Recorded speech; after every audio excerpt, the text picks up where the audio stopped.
Imagine browsing your social networks and coming across the story of a young woman who is bravely fighting several types of cancer. You see her bare head, tubes attached to her body, and read her heartfelt post describing her fight for survival. Her name is Madison Russo, and her courage and positive attitude have won the hearts of thousands.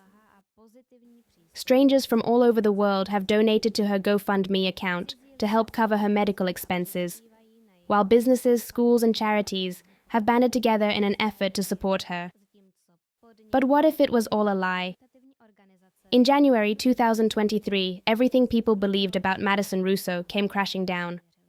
Authorities revealed that Madison was healthy, and not in the sense of being cured. She never had cancer and was never treated for it. Instead, Russo made up her entire diagnosis and raised over $37,000 from unsuspecting donors. This shocking revelation has rocked the internet. How did she fool so many people? How far did she go to continue her lie? And most importantly, why did she do all this?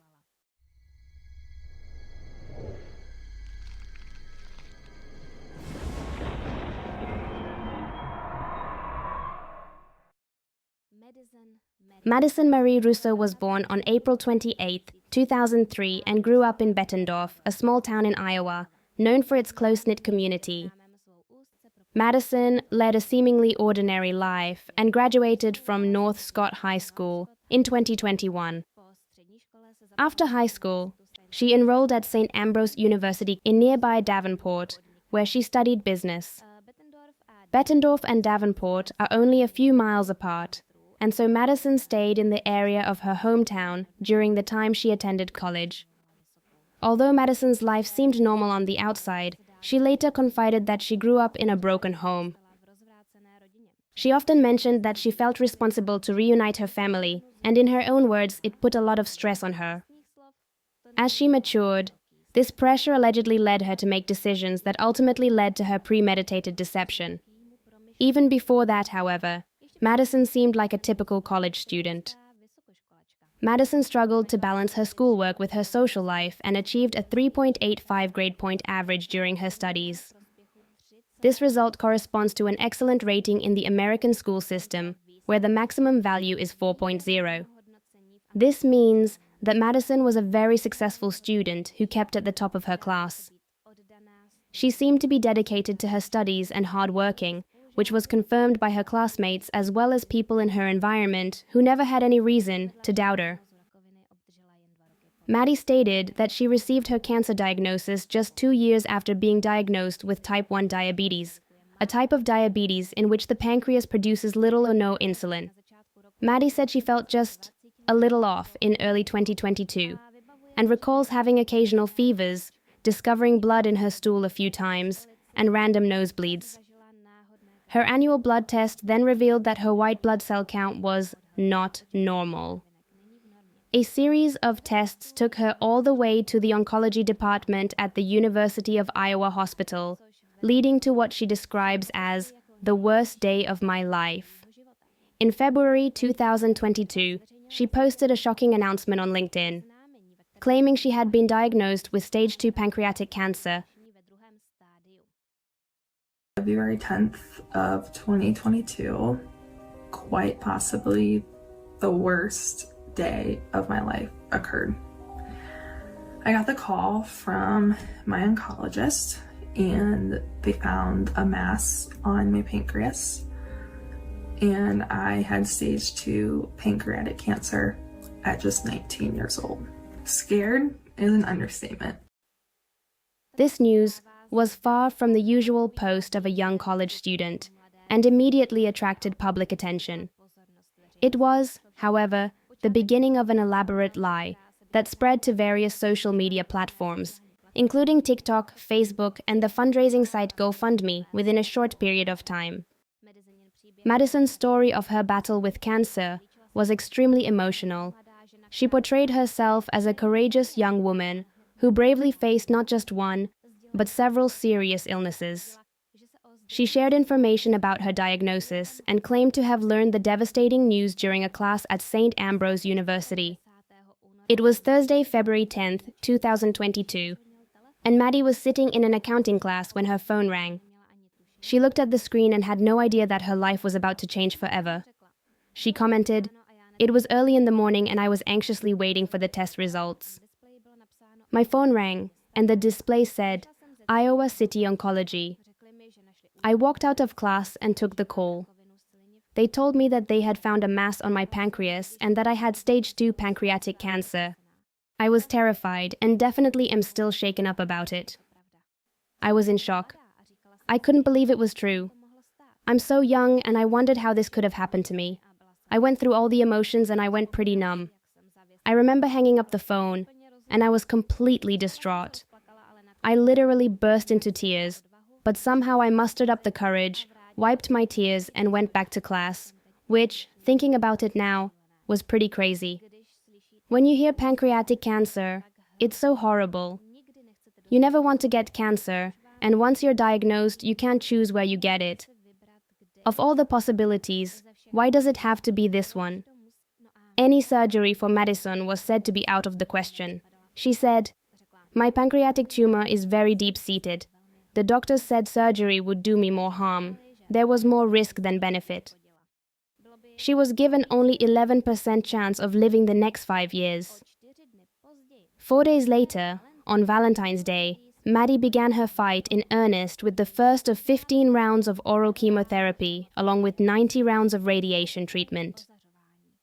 3 months later, Maddie learned that the tumor was shrinking and responding to treatment, but she also learned that the cancer had spread to her blood and was diagnosed with leukemia. She refused to give up and remained optimistic. I was informed that the tumor on my pancreas was shrinking and it was responding to treatment. However, it's also spread to my blood and is acute lymphoblastic leukemia. You know, when you get knocked down 9 times up, you stand up 10 more times. Every single day, I go to war with myself because in order to survive, I have to fight like hell.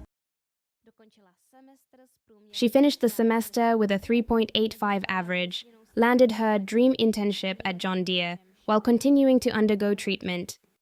But then Maddie announced that there were other problems. She said on TikTok that although the chemotherapy and radiation worked, they were found to affect her liver and had to be discontinued. She began taking new liver medication and had not taken the treatment for 5 weeks, when her world was rocked again. A little more than 8 months after she was diagnosed with pancreatic cancer, Madison learned more bad news. Then she was contacted again by various media outlets asking for interviews. She said, "I've had a terrible back pain for the last few weeks and I couldn't work out why. I was a bit nervous because I'd come off chemotherapy and I didn't want my cancer to get worse.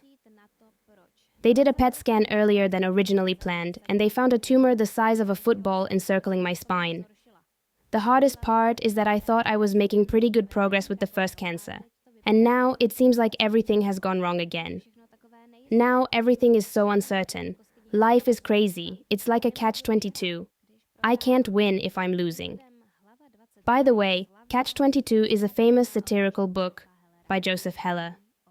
In it, he writes about paradoxical and dead-end situations, where people are sort of trapped in paradoxes that have no logical solution. So Madison was probably referring to the fact that she feels that no matter what she does, she cannot escape her problem, and that no matter how hard she tries, circumstances will always thwart her efforts to make any kind of improvement. She went on to say, "Of course it can't be sunshine and rainbows every day, but you can't afford to just be angry at cancer. It just happens to people. If you stay depressed and dark, I feel like your health will never improve. I try to just get on with life and keep going to school, going to work, and doing things that are normal.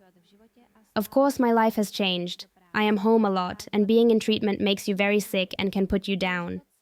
I try to go into it with the best attitude I can, because I think your attitude during treatment can play a big part in the outcome. Before this latest tumor was discovered, I was given a slim 11% chance of living another 5 years," she continued. 11%. At 19, I don't know if I'll live to see the day I graduate from college, get married, or become a mom. Until then, I will struggle. The 5-year outlook of survival is a slim 11%.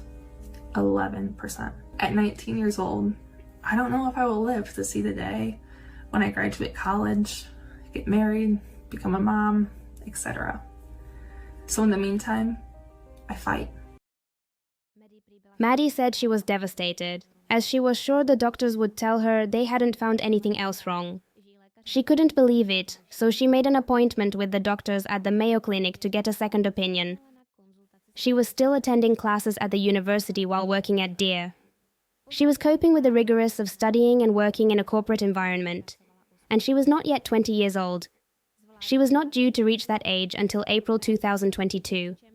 She had the support of family and friends, as well as the OL Strong Foundation, which was established in 2016 in memory of Dr. Brent Ohl by his wife Peggy, after Brent lost a short but courageous battle with pancreatic cancer. Maddie's mother, Peggy, and Brent went to elementary school together and all graduated from North Scott High School in 1986. "We always knew Peggy," Maddie said. "She and my dad had the same birthday and grew up together. When Peggy found out what was happening to me, she immediately contacted me and sent me a package full of support materials, including $500 worth of gift cards. I was overwhelmed by what the foundation provided. It was nice to know that someone in the community was actively fighting to find a cure. And because they went through this themselves with Brent, it was important for them to turn their suffering into helping others." Maddie was also committed to helping others. She has been a featured speaker for the National Pancreas Foundation and also for Project Purple, an organization whose goal is a world without pancreatic cancer.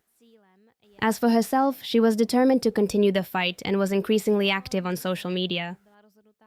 She shared her thoughts daily on social media, often accompanied by photos of herself undergoing treatments such as chemotherapy or radiation.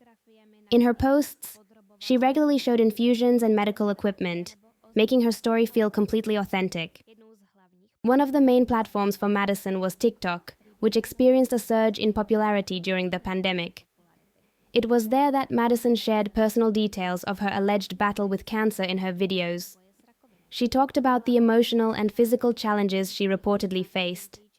Her posts were filled with poignant captions, and Madison often emphasized that she only had an 11% chance of survival. She described in detail the chemotherapy and radiation she was allegedly undergoing, and claimed to have already completed 15 rounds of chemotherapy and 90 rounds of radiation.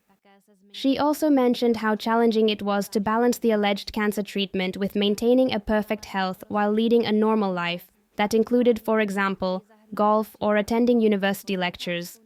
These emotionally charged posts drew huge numbers of viewers. People from all over the internet expressed their support and sympathy for her seemingly inspiring fight against cancer. Her platform grew rapidly and managed to connect people from different corners of the internet. With this support, she was able to raise over $37,000 through a GoFundMe campaign called Maddie's Fight Against Pancreatic Cancer. Over 400 donors contributed, including friends, family, local businesses, and even cancer-focused foundations. Gradually, she became a prominent figure in her community where she participated in various public events. At St. Ambrose University, for example, she gave a talk about her alleged battle with cancer and inspired the audience with her story. For many people, she was a symbol of hope and courage, someone who faced seemingly insurmountable obstacles with incredible bravery. But as her popularity and social media reach grew, doubts began to emerge. Some experts noticed that there was something wrong with her story. Madison Russo's carefully constructed cancer story began to fall apart in early 2023, after nearly a year of misleading the public. Her elaborate strategy, involving poignant posts and staged photos, came under the scrutiny of medical experts. They noticed inconsistencies in the medical equipment she used and the treatments she was allegedly undergoing based on her posts. Madison frequently shared photos of IV stands, feeding tubes, and other medical equipment that were supposed to lend credibility to her claims. Ironically, it was these details that aroused suspicion. Once professionals realized that the equipment and methods depicted were not consistent with common practice, her carefully crafted lie began to crumble. Madison detailed her experiences with chemotherapy and radiation, claiming to have undergone 15 rounds of chemotherapy and 90 rounds of radiation. However, several medical professionals, including doctors and nurses, pointed out that the way the medical equipment was set up in her photos did not match how it would normally be used in actual treatment. For example, her feeding probes and infusion lines were positioned incorrectly, leading experts to conclude that the photos were taken by someone who did not have the appropriate medical training. As suspicions escalated, these findings were turned over to Eldridge Police, who launched an investigation into Madison's claims. Authorities began by requesting her medical records from several medical facilities in the Quad Cities area and beyond. The results were clearly incriminating. Madison had never been diagnosed with cancer at any of these facilities. With these incriminating documents in hand, the police searched Madison's apartment in Bettendorf and found a wealth of incriminating evidence. Investigators seized an IV stand, a feeding pump, and various other pieces of medical equipment that were likely used to stage her posts. They also discovered bank records linking Madison to a GoFundMe account, which by that time had already raised nearly $38,000 from donors. The investigation also revealed that Madison was receiving financial contributions not only from individuals on GoFundMe, but also on the side from nonprofit organizations and businesses that believed they were supporting a young woman in a desperate life situation. On January 23, 2023, Madison Russo was arrested and charged with first-degree theft by deception, a Class C felony in Iowa. This charge carried with it the possibility of jail time, and her arrest shook the community. Many people who followed her story and contributed to her alleged battle with cancer felt deeply betrayed by her actions. Madison was even in personal contact with many people who, until then, believed they had the same diagnosis as she did, especially when it came to pancreatic cancer. They shared their suffering with her and advised her on further treatments. These people were actually experiencing what Madison was only pretending to experience, and it seems that she was eliciting from them, and then using their experiences for her own fictional tragic story. I never imagined someone so callously would fake they had such a devastating cancer as pancreatic cancer and willingly accept our gift of love and kindness and lie directly to my face. My heart was broken in disbelief. After her arrest in January 2023, the Madison Russo trial became one of the most publicized cases in Iowa, as it gained national attention due to the sophistication of her deception. A charge of first-degree theft by deception could have resulted in up to a 10-year prison sentence under Iowa law. Madison's defense attorneys immediately went to work to mitigate the damage. They argued that Madison's actions did not stem from greed, but were the result of mental health issues and emotional stress stemming from a complicated family situation. They argued that Madison grew up in a dysfunctional family and fabricated her cancer diagnosis as a desperate attempt to reunite her family. During the trial, Madison took the witness stand in an attempt to generate sympathy from the jury. She said, "I didn't do it for money or greed. I didn't do it for attention. I did it in an effort to reunite my family." But the prosecution has presented a strong case against her. They highlighted how detailed Madison portrayed her fake battle with cancer on social media, including TikTok, LinkedIn, and Facebook. They pointed to her carefully orchestrated posts, which gave the impression that she was actually undergoing difficult treatment in some facility somewhere. By doing so, prosecutors made it clear that her actions were planned and targeted, undermining a defense based on emotional distress. You made many appearances, public and on social media, to push your fraudulent scheme. At any step along that way, you could have stopped. It did not stop until you were caught. During the trial, prosecutors mentioned how Madison staged photos of herself using IV stands, feeding probes, and other medical equipment to create the impression that she was actually undergoing cancer treatment. They also pointed to her appearances at public events, including at the university, where she lectured about her battle with cancer. They argued that Madison's actions were premeditated and manipulative, and that she knowingly exploited the generosity of nearly 440 donors. including people who were cancer patients themselves or their family members. The prosecution emphasized that Madison's actions not only involved financial fraud, but also caused deep emotional harm to the community associated with the fight against cancer. In particular, those who followed her story with admiration expressed feelings of betrayal and disappointment during the trial. In addition to evidence of social media fraud, prosecutors read interviews Madison gave to local newspapers, such as the North Scott Press. Although Madison pleaded guilty and her attorneys tried to mitigate the sentence by arguing that her actions were the result of mental health issues and emotional pressure she couldn't otherwise cope with, Judge John Tellene remained adamant. For him, the mental problems that the defense attorneys spoke of were no excuse for the extensive fraud that Madison had thoughtfully orchestrated, and he took a tough approach. During the trial, Madison Russo made the following statement. Your Honor, first of all, I want to thank the court for the opportunity to speak before you today. I have been silent throughout this case for various reasons, so it is difficult for me to talk about it, but I will try my best. This experience has been by far one of the most difficult I have ever had to deal with in my life. It was scary and challenging in many ways. I fully realized that what I did was wrong, and I am extremely sorry for it. If I could do anything to make it right, I would. But the reality is that I can't. All I can do is learn from it and move on. I've been consumed with it for the past year because I haven't known how to tell anyone since January. I realize I can't change the past, but that doesn't mean I can't walk away from this experience a better person and move on. My goal now is to do everything I can to make amends, learn from my mistakes, figure out how I got into this situation so it never happens again, and turn this lesson into something positive so I can repair the damage, and maybe even influence those who were affected by my bad decision. Many people have speculated as to why I did this, and how someone who seemed to be in control could have gotten into such a mess. I didn't do it for money or greed or attention. I did it in an effort to reunite my family. I come from a very broken family. It's only gotten worse since I was 2 years old, and a lot of things have happened within our family. A family is supposed to stick together, not drift apart. I was always told that I was the only one who could fix it. And for years I tried, but nothing worked. I thought, if I said what I said, it would bring everyone together. It didn't work, and the situation just got worse. After that, I didn't know what to do, and too many people already knew.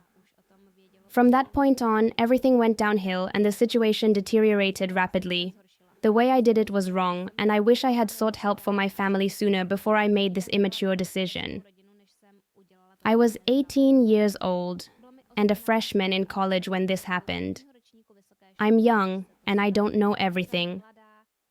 I wasn't thinking rationally, but I learned a lot from this experience, and I want to turn this bad time in my life into something good for society. I want to send a message that it is okay to have problems and to ask for help, that it is not a sign of weakness. I wish I had done this a long time ago. It's also a reminder that each of us is quietly struggling with something, and we never know what is going on in the lives of others. May this be a reminder to show more understanding and compassion to each other. Some may have felt that I acted like I was in control, but I wasn't.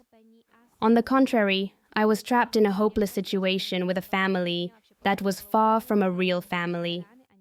I had deep wounds and never learned how to heal them. I'm not afraid to admit it because I finally learned to heal from within and realize that I am not God. I can't fix everything that is not in my power. All I can do is become a better version of myself, one day at a time. I am due to graduate from college in May and start a new chapter in my career, for which I feel grateful. In the future, I would like to continue my studies and get my master's degree. But most importantly, I want to start my own family one day. I want to break the cycle I grew up in and create a family full of love, support, joy, and celebration together. I also pray for all those who have been hurt by my irrational decision. I pray for the damage my actions have caused, and for any harm or disrespect I have caused and shown to people who are battling cancer, their families, or those dedicated to helping people with cancer and other health issues. Your Honor, I am a good person, and I know that I am still a good person. I have a lot to offer this world, and I'm not giving up. I would do anything to take back what I've done. I'm terribly sorry. This is something I will have to live with for the rest of my life, whenever I look in the mirror. But I know it doesn't define me. It's not our failure that defines our character. It's how we react to it, and how we move on. My future gives me hope, and I am determined to make the most of it. I ask for forgiveness and a second chance. End of quote. I didn't do this for money or greed. I didn't do this for attention. I did this in an attempt to try and get my family back together. I thought if I said what I said, it would make everybody pull together. It didn't work, and it only got worse. During sentencing and after Madison's speech, Judge John Tillene uttered the harsh words, "Serious crimes must have serious consequences." The judge emphasized the damage Madison caused, both financial and emotional, to her community and those who trusted her. She was given a 10-year suspended sentence, which meant she avoided prison if she complied with the strict conditions of her probation. She will be on probation for 3 years and was ordered to perform 100 hours of community service and pay $39,000 in restitution to the donors she defrauded. In addition, she had to pay a fine of $1,370. The judge further ruled that Madison's conviction would remain on her criminal record as a reminder of the seriousness of her actions, denying her request to have a clean criminal record upon successful completion of probation. Following the sentencing in June 2023, the public reaction was immediate and tumultuous. Many individuals, businesses, and nonprofit organizations that supported Madison were shocked by the revelation that the entire story was fabricated. One of the first platforms to respond was GoFundMe. It quickly froze Madison's fundraising account and refunded all donors who contributed to her campaign. In a statement, the GoFundMe platform stressed its zero-tolerance policy towards platform abuse and assured the public that none of the money raised was used for Madison's personal benefit. However, the emotional damage that her scam caused was not so easy to repair. Local media outlets, including the North Scott Press, which had previously published articles about Madison's courageous battle with cancer, publicly distanced themselves from her claims and acknowledged that they had been duped, as had the rest of the community. And there was a wave of outrage on social media. Users on platforms such as Facebook, TikTok, and Twitter shared their anger over Madison's actions, with many feeling personally betrayed by her deception. Some even stated that they had followed Madison's story as a source of inspiration during their own battle with cancer, only to discover that it was all a lie. Although Madison apologized during the trial and claimed that she was not acting out of greed or for financial gain, many found her statements disingenuous. Madison continues to insist that she fabricated the cancer story as a desperate attempt to reunite her family. Do you believe her or not? I believe that's not quite true. I think she probably wanted attention from her family and others, but she was also doing it for profit. Both could be true. Let me know your opinion in the comments. And if you like this video, then subscribe to our Crime Stories channel so you won't miss any in the future. For now, thanks for watching and see you soon.